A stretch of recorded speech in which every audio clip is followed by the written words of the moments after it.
வணக்கம். தமிழோசையின் காலை நேர பிரதான செய்திகள் வாசிப்பவர் கிருஷிகா. தலைப்புச் செய்திகள்.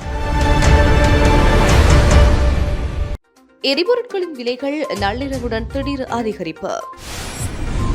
தமிழ் கட்சிகளின் தலைவர்கள் கூட்டம் கொழும்பில் இன்று. மத்திய வங்கியின் ஆளுநரை அமைச்சரவை கூட்டத்துக்கு அழைக்குமாறு ஜனாதிபதி பணிப்பு. ஜனவரி முதல் நடைமுறைக்கு வரும் கோவிட் தடுப்பூசி அட்டை பயன்பாடு. 14 இந்திய மீனவர்கள் எழுவை தீவில் கைது. இனி விரிவான செய்திகள். இலங்கையில் உடன் அமலுக்கு வரும் வகையில் எரிபொருட்களின் விலைகள் அதிகரிக்கப்படுவதாக அரசாங்கம் அறிவித்துள்ளது. இதன்படி 92 ஒக்டேன் பெட்ரோல் லீட்டர் 177 ரூபாவாக அதிகரித்துள்ளது. அதற்கமைய அதன் விலை 157 ரூபாவில் இருந்து 20 ரூபாவினால் அதிகரிக்கப்பட்டுள்ளது.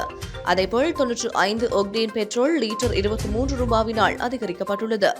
அதன் புதிய விலை 184 ரூபாவில் இருந்து 207 ரூபாவாக அதிகரிக்கப்பட்டுள்ளது. அதேபோல் 1 லிட்டர் ஒக்டோ டீசல் 111 ரூபாவில் இருந்து 121 ரூபாவாக அதிகரித்துள்ளது. இதன் விலை 10 ரூபாவினால் அதிகரிக்கப்பட்டுள்ளது. மேலும் சூப்பர் டீசல் லீட்டர் ஒன்றின் புதிய விலை 159 ரூபாவாகும். 144 ரூபாவாக இருந்த இதன் விலையை 15 ரூபாவாக அதிகரிக்கப்பட்டுள்ளது. இதேவேளை 77 ரூபாவாக இருந்த மண்ணெண்ணெய் லீட்டர் ஒன்றின் புதிய விலை 87 ரூபாவாக அதிகரிக்கப்பட்டுள்ளது.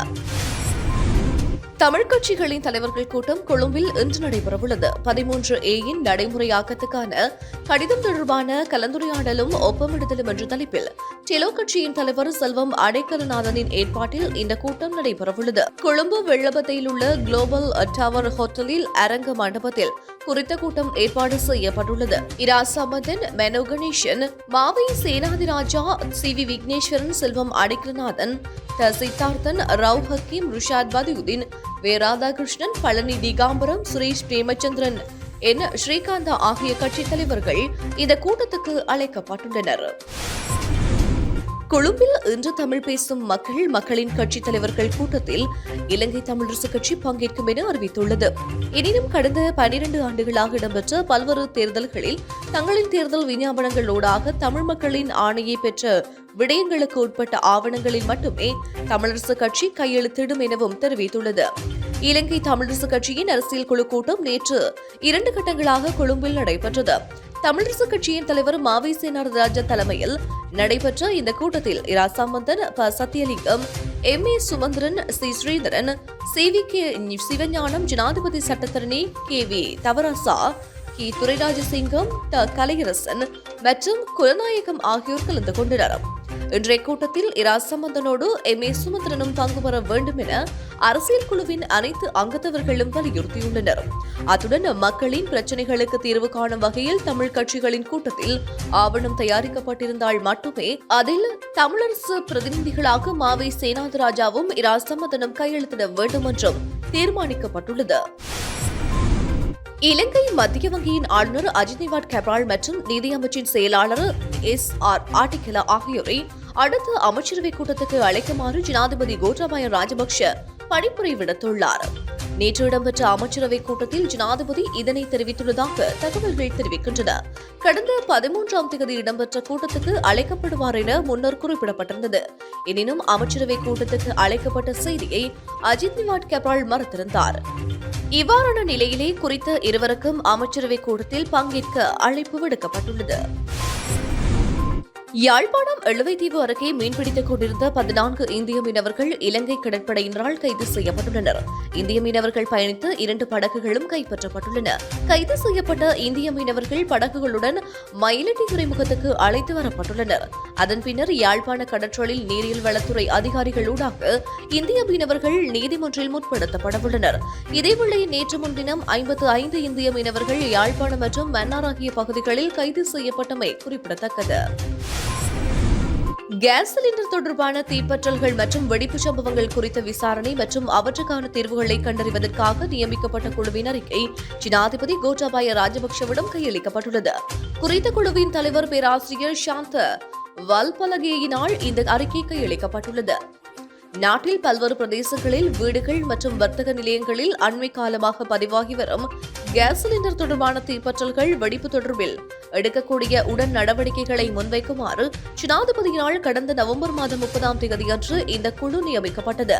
இதன்படி 2 வார காலப்பகுதிக்குள் லிட்ரோ மற்றும் லாஃப் நிறுவனங்களுக்கு சென்று நேரடியாக மேற்கொள்ளப்பட்ட ஆய்வுகள், பரிசோதனைகள் மற்றும் 11 நிறுவனங்களிடம் மேற்கொள்ளப்பட்ட விசாரணைகள், தீப்பற்றல் மற்றும் வெடிப்புச் சம்பவங்களின் அடிப்படையில் இந்த அறிக்கை தயாரிக்கப்பட்டுள்ளது. இலங்கையில் பொது இடங்களுக்கு செல்லும்போது கோவிட் தடுப்பூசி அட்டை கட்டாயமாக்கப்படுவதாக ஸ்ரீலங்கா சுகாதார அமைச்சர் கெஹலிய ராம்பக்வெல தெரிவித்துள்ளார். இதற்கமைய எதிர்வரும் ஜனவரி மாதம் 1ஆம் தேதி முதல் பொது இடங்களுக்கு செல்லும் போது கோவிட் தடுப்பூசி அட்டை கொண்டு செல்வதை கட்டாயமாக்கப்பட்டுள்ளது. ஸ்ரீலங்கா சுகாதார அமைச்சு தடுப்பூசி அட்டையை கட்டாயமாக்குவது குறித்து நடவடிக்கைகளை முன்னெடுத்து வருவதாக சுற்றுலாத்துறை அமைச்சர் பிரசன்ன ரணதுங்க நேற்றைய தினம் தெரிவித்தார். இந்நிலையில் சுகாதார அமைச்சினூடாக செயலாளர் இந்திகா பொல்கொட்டவின் கையெழுத்துடன் இன்று வெளியிட்டுள்ள ஊடக அறிக்கையில் இந்த விடயம் உறுதிப்படுத்தப்பட்டுள்ளது. இது தொடர்பில் சட்ட ஆலோசனை பெறப்பட்டுள்ளதாகவும் இதற்கமைய இந்த திட்டம் அமல்படுத்தப்படவுள்ளதாகவும் இந்த ஊடக அறிக்கையில் குறிப்பிடப்பட்டுள்ளது. இதற்கமைய 2 தடுப்பூசிகளையும் பெற்றுக் கொண்டவர்களுக்கு விசேட செயலியொன்றையும் QR குறியீடு ஒன்றையும் பெற்றுக் கொடுக்க எதிர்பார்ப்பதாக சுகாதார அமைச்சர் குறிப்பிட்டுள்ளதாக அதில் குறிப்பிடப்பட்டுள்ளது. பொது இடங்களில் 2 தடுப்பூசிகளையும் பெற்றுக் கொண்டவர்களை கண்டறிந்து அனுமதிப்பது அந்தந்த நிறுவனங்களின் முகாமைத்துவங்களின் பொறுப்பு எனவும் அதில் சுட்டிக்காட்டப்பட்டுள்ளது. தடுப்பூசியை பெற்றுக் கொள்ளாமல் இருப்பதற்கு எவருக்கும் உரிமையுண்டு எனவும், எனினும் ஏனையவர்களின் உயிருக்கு ஆபத்தை ஏற்படுத்த எவருக்கும் உரிமையில்லை எனவும் அந்த அறிக்கையில் குறிப்பிடப்பட்டுள்ளது. மன்னார் பிரதேச சபையின் 2022ஆம் ஆண்டுக்கான வரவு செலவு திட்ட அமர்வின் போது ஏற்பட்ட கலவரத்தில் பெண் பிரதேச சபை உறுப்பினர் மீது தாக்குதல் மேற்கொள்ளப்பட்டுள்ளது. மன்னார் பிரதேச சபையின் 2022ஆம் ஆண்டுக்கான வரவு செலவு திட்ட வாக்கெடுப்பு தொடர்பான கூட்டம் நேற்று மன்னார் பிரதேச சபை மண்டபத்தில் இடம்பெற்றது. ஏற்கனவே மன்னார் பிரதேச சபையில் MHM முஜாஹிரா அல்லது உப தவிசாளராக இருந்த முகமட் இஸ்தகுதினா தவிசாளர் என்ற பாரிய இழுபறி நிலைமை காணப்பட்டது. இதன்போது ஏற்பட்ட வாய் தர்க்கங்கள் கலவரமாக மாறியது.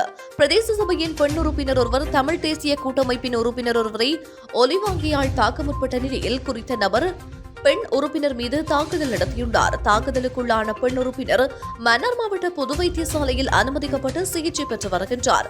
வைத்தியசாலையில் அனுமதிக்கப்பட்ட உறுப்பினரிடம் பேசாலை போலீசார் வாக்குமூலங்களை பதிவு செய்து வருகின்றார்கள். தாக்குதல் நடத்திய தமிழ் தேசிய கூட்டமைப்பின் உறுப்பினரை தேடி வருகின்றார்கள். மட்டக்களப்பு அரசடி பகுதியில் உள்ள வீடு ஒன்றில் வர்த்தகர் ஒருவரின் மனைவியை கொலை செய்துவிட்டு அவரது நகைகளை கொள்ளையிட்டு சென்ற இருவரை பொதுமக்கள் மடக்கி பிடித்துள்ளனர். குறித்த வீட்டுக்கு வழமையாக வருகை தந்து வேலைகள் செய்துவிட்டு செல்லும் தந்தையும் மகளுமே இந்த சம்பவத்துடன் தொடர்புபட்டுள்ளதாக ஆரம்பகட்ட விசாரணைகளிலிருந்து தெரிய வந்துள்ளது. குறித்த இருவரும் வீட்டின் உரிமையாளரான பெண்ணை கத்தியால் வெட்டி தாலிக்கொடியை பறித்துள்ளதுடன் காதணிகளை கழட்ட முடியாத நிலையில் காதுகளையும் வெட்டி எடுத்துச் சென்றுள்ளதாக காவல்துறையினர் தெரிவிக்கின்றனர்.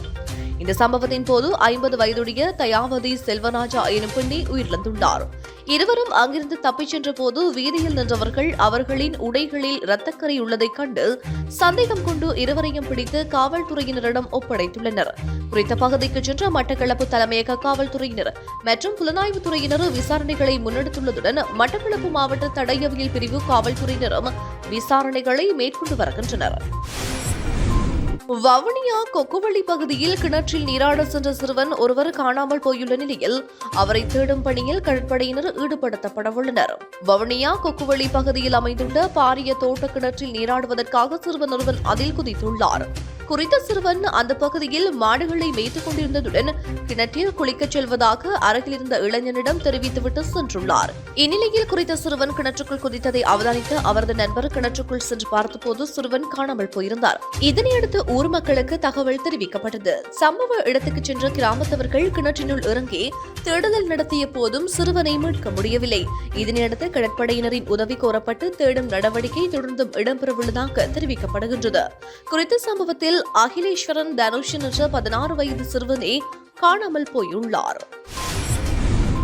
வவுனியா பண்டாரிக்குளம் பகுதியில் கஞ்சா மற்றும் ஹெரோயின் பொதிகளை தன்வசம் வைத்திருந்த குற்றச்சாட்டில் இளைஞர்கள் 4 பேர் நேற்று கைது செய்யப்பட்டுள்ளனர்.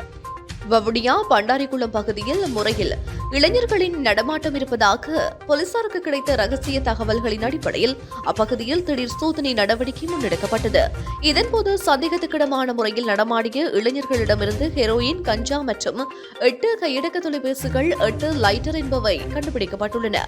இவ்வாறு கைது செய்யப்பட்டவர்கள் தாண்டிக்குளம், புதுக்குளம், மாரம்பக்குளை மற்றும் கிளிநொச்சி பகுதியைச் சேர்ந்த 24, 25, 22, 29 வயதுடையவர்கள் என குறிப்பிடப்படுகின்றது. கைது செய்யப்பட்டவர்களிடம் மேலதிக விசாரணைகள் இடம்பெற்று வருவதாகவும் விசாரணைகளின் பின்னர் குறித்த நபர்களை நீதவான் நீதிமன்றில் முற்படுத்த நடவடிக்கை மேற்கொள்ளப்பட்டு வருவதாகவும் போலீசார் தெரிவித்தனர். இத்துடன் தமிழோசையின் காலை நேர செய்திகள் நிறைவு பெற்றன. உடனுக்குடன் செய்திகளை அறிந்து கொள்ள www.tamilosai.lk என்ற இணையதளம் ஊடாக பிரவேசியுங்கள். வணக்கம்.